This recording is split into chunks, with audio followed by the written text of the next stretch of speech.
Hello everyone, learn about health চ্যানেলে আপনাদের সকলকে স্বাগত জানাই। প্যান্টোসিড ডি ক্যাপসুলের আসল কাজ কী বা কী কী চিকিৎসা ক্ষেত্রে ব্যবহার করা হয়ে থাকে, আপনাদের কী কী সমস্যায় কী কী ধরনের সমস্যা হলে আপনারা এই প্যান্টোসিড ডি ক্যাপসুল ব্যবহার করতে পারবেন, কারা ব্যবহার করবেন, কিভাবে ব্যবহার করবেন, আর কারা একেবারেই ব্যবহার করবেন না, তো তার নিয়েই আজকের এই ভিডিওটা। তো ভিডিওটা পুরোটা দেখতে থাকবেন, যদি স্কিপ করে যান তাহলে বিষয়টি পুরো বুঝতে পারবেন না। আর আপনি যদি চ্যানেলে প্রথম এসে থাকেন বা চ্যানেলটি এখনও সাবস্ক্রাইব করে না থাকেন তাহলে অবশ্যই চ্যানেলটিকে সাবস্ক্রাইব করে দেবেন এরকমই হেলথ এবং মেডিসিন সম্পর্কে সঠিক ইনফরমেশন পাওয়ার জন্য। এই প্যান্টাসিড ডি ক্যাপসুল বা ডিএসআর ক্যাপসুল সান ফার্মা তৈরি করে থাকে এবং এর বর্তমান প্রাইস 120 থেকে 130 টাকার মধ্যে।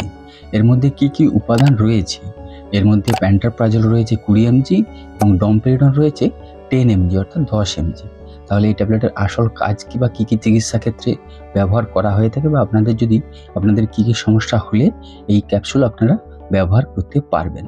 যদি আপনার গ্যাস হয়ে থাকে, অ্যাসিডিটি হয়ে থাকে, সেই গ্যাস অ্যাসিডিটির চিকিৎসা ও তার প্রতিরোধে এই ক্যাপসুল ব্যবহার করা হয়ে থাকে। আর যদি আপনার বদহজম হয়ে থাকে বা বমি ভাব হয়ে থাকে তখনও এই ক্যাপসুল ব্যবহার করা হয়ে থাকে। আর আপনার যদি পাকস্থলীতে অতিরিক্ত অ্যাসিড হয়ে যায়, গ্যাস হয়ে যায়, তখনও এই ক্যাপসুল ব্যবহার করা হয়ে থাকে।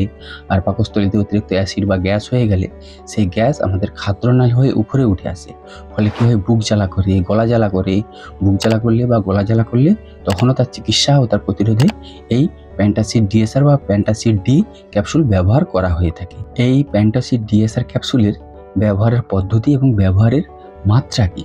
সাধারণত প্রাপ্তবয়স্কদের জন্য সকালে একটি খালি পেটে খেতে দেওয়া হয়ে থাকে, আবার অনেক সময় খাওয়ার 30 মিনিট আগেও খেতে দেওয়া হয়ে থাকে। এই ক্যাপসুলের কিছু পার্শ্ব প্রতিক্রিয়া হয় নাকি?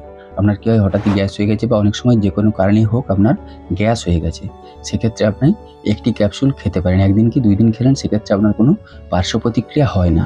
যদি দেখা যায় যে আপনার দীর্ঘদিন গ্যাসের সমস্যা হচ্ছে, আপনি প্রায়শই এই ক্যাপসুলটি খাচ্ছেন, সেক্ষেত্রে আপনার কিছু পার্শ্ব প্রতিক্রিয়া হয়ে থাকে, যেমন মাথা ঘোরার মতো সমস্যা হয়ে থাকে, পেটের সমস্যা হয়ে থাকে, মুখের একটা শুকনো ভাব হয়ে থাকে, পাতলা পায়খানা হয়ে থাকে, এইসব সমস্যাগুলি হয়ে থাকে। তাই আপনার যদি দীর্ঘদিন গ্যাসের সমস্যা হয় তখন আপনি এই ক্যাপসুল না খেয়ে আপনি একজন গ্যাস্ট্রোএন্টারোলজিস্টের সাথে পরামর্শ করতে পারবেন।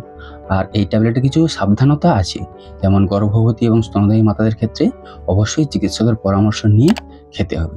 তাহলে গ্যাস, অ্যাসিডিটি, বুক জ্বালা, বদহজমের সমস্যায় এই প্যান্টোসিড ডি ক্যাপসুল ব্যবহার করা হয়ে থাকে। তো এই ছিল প্যান্টোসিড ডি ক্যাপসুলের বিষয়ে একটা সম্পূর্ণ বিবরণ। এর বাইরেও যদি আপনাদের কিছু জানার থাকে বা কোনো প্রশ্ন থেকে থাকে তাহলে অবশ্যই কমেন্ট করে জানাবেন। আর ভিডিওটি যদি ভালো লেগে থাকে তাহলে সকলের সাথে শেয়ার করে সকলকে দেখার সুযোগ করে দিবেন, লাইক করবেন।